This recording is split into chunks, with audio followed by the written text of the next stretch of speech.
Hi friends, welcome back to the Scapegoat Club. My name's Jess, and today's video is about Cinderella the Scapegoat.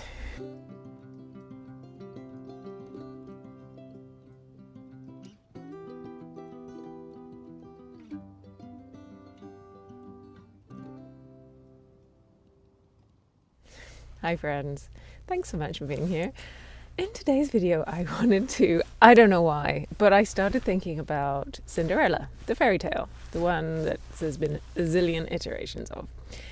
And I just started thinking about what a dysfunctional family Cinderella was in. And so these are just some thoughts. So there seem to be so many versions of Cinderella, but I'm going to go with a more Disney-fied story where we have Cinderella, her dad remarries a horrible, the evil stepmother. She's really proud, she's really haughty, she's really selfish, and she has two daughters who she puts above Cinderella. And the two stepdaughters bully Cinderella as well. They're mean and they treat her like a servant. So Cinderella does all their chores and she sleeps in the fireplace because that's the place she can keep warm. And then the stepsisters tease her for that as well. And so I was just thinking about narcissistic behavior and just how many of those are exemplified through the stepmother and the stepdaughters or the stepsisters. And so we've got grandiosity there. We've got a complete lack of empathy if they're letting Cinderella sleep in the fireplace. So arguably, is that physical abuse? The fact that she doesn't have a warm place to sleep, a warm, comfortable place to sleep? Possibly. There's a lot of selfish behavior. There's a lot of putting someone else's needs before their own. And there's also the verbal abuse of mocking Cinderella because she's always covered in soot and ash because she sleeps in a fireplace. And she sleeps in the fireplace because she's got nowhere else to sleep. So not only are they making life difficult for her, but then they're mocking her for, the difficulties. And yes, I know I'm taking this quite seriously. Am I reading too much into it? Actually, maybe. But also, I think there's a reason why certain stories and certain ideals kind of survive the test of time and can be popular across cultures and across ages. There's kind of like a moral. So I think there has to be something real, something we can connect to in these stories. So that's kind of why I'm going here. So thinking about Cinderella and her character in this, she's supposed to be kind, she's supposed to be gentle, she does what she needs to do, she tries to do it in a good humor.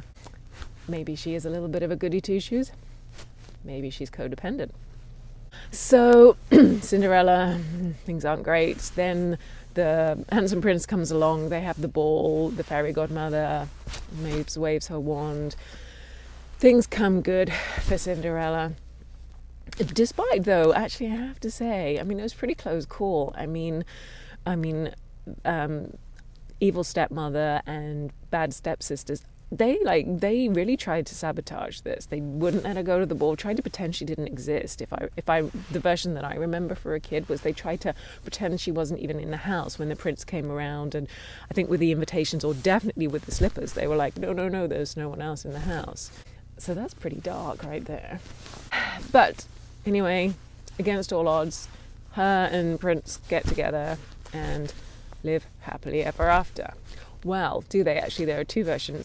The Disney version is that once Cinderella is hooked up with the prince, the stepmother and the stepsisters are like, oh my God, actually, we really want to be your friends now. And I imagine, to be honest, that seems pretty narcissistic as well, that they then want to latch onto her because obviously suddenly she's a somebody and she has things and they want to be a part of that. That's going to appeal to the grandiose side, right? It's going to appeal to their vanity. So Cinderella decides to forgive them. Then apparently Cinderella hooks up the stepsisters with other rich dudes, and then they all live happily ever after. Now, that's where I have an issue.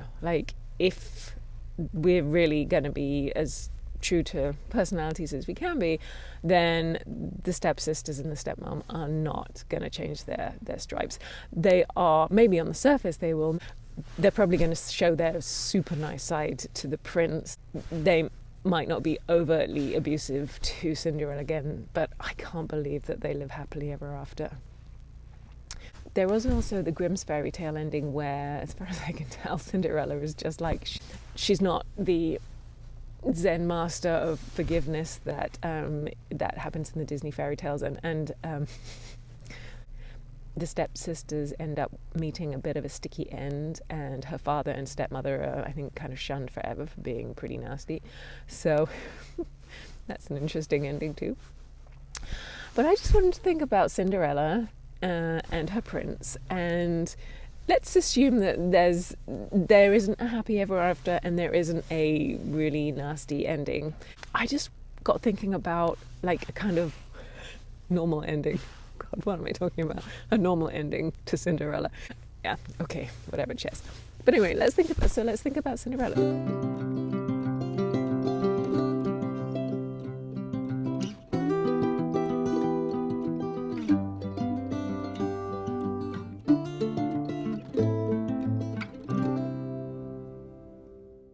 So she's been going through a hell of a lot for a long, long time. So what pathologies does she have?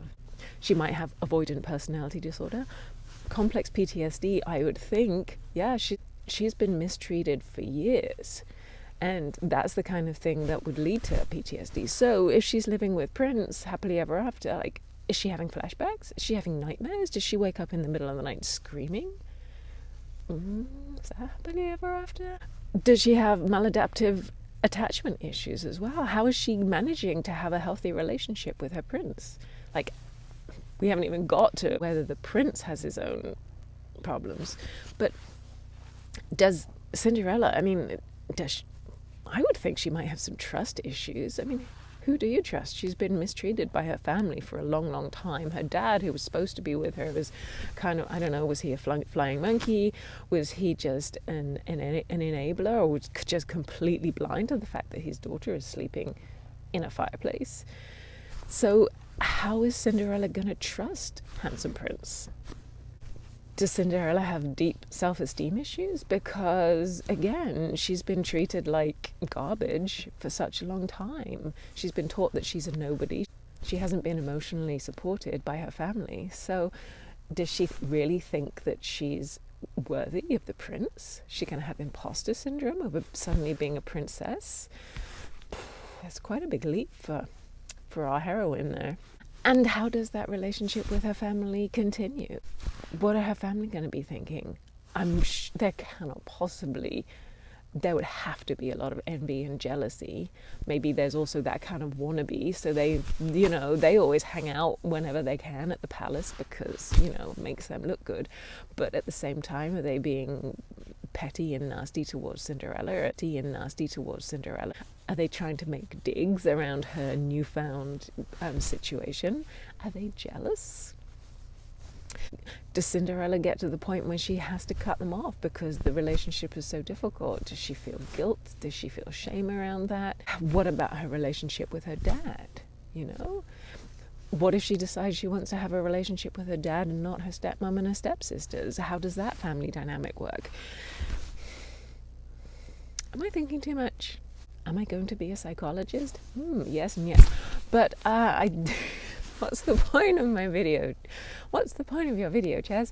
The point of my video is that there is no happily ever after, as we know, and that these situations are complicated. And also, I don't remember ever hearing this fairy tale ending with Cinderella did a lot of work to herself, had a lot of help from her fairy godmother with therapy and other self-esteem and self-improvement issues, and that to live happily ever after, she decided that she had to distance herself from her family, and everybody understands that because they understand that some people don't change, and sometimes living happily ever after means being at a very, very healthy distance from people who have abused you.